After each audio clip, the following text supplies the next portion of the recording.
In every aspect of its design, Doom 2016 incentivizes its players to run, jump, dodge, and move.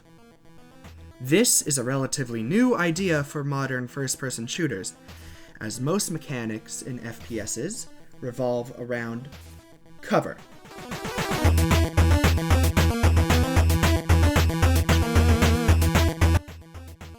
Take Call of Duty, one of the first games you think of when you think first-person shooter. Its core gameplay loop is as follows. Find cover, peek around that cover and pop terrorists, hide behind the cover when you need to reload or if you take too much damage, repeat until you clear out the area, then move on to the next piece of cover.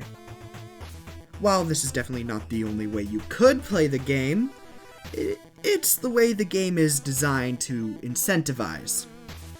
Most shooters have Halo-style weapon management, where there are quite a few different weapons in the game, but you're limited to only a few at a time. To make up for this, every enemy you kill has a weapon you can take. And in Halo, this is encouraged, as human weapons are far less likely to appear, because your enemy isn't dropping them. But most of the Covenant weapons use an energy system, and ammo can't be picked up for them. This works really well in Halo because the difference between the human and Covenant allows for an in-game explanation for the distinct difference between weapons.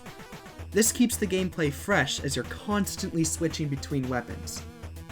But since most shooters have adopted this mechanic, and most shooters are realistic or semi-realistic war simulators, the enemy must have the same weapons as you.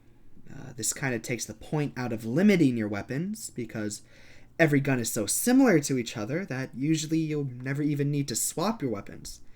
And every enemy will have hit-scan weapons, which means you can't do a very important thing. Dodge. Doom is built from the ground up around dodging. Imps launch fireballs and try to claw you, Pinkies roar, then rush at you like a bull, and Revenants fire rockets at you. All of the enemies in Doom make highly telegraphed attacks. It's possible not to take any damage throughout an entire run of Doom.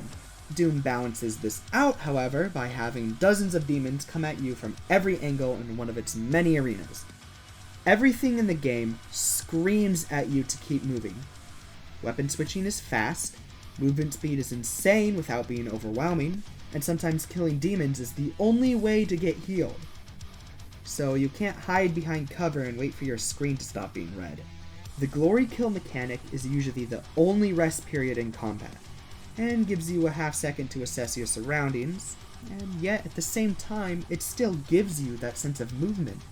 The end result is a fluid, fast, and satisfying combat system, and sets the standard a lot higher than most other shooters on the market today. And with a sequel coming out very soon, it's only a matter of time before we see a lot more games like Doom.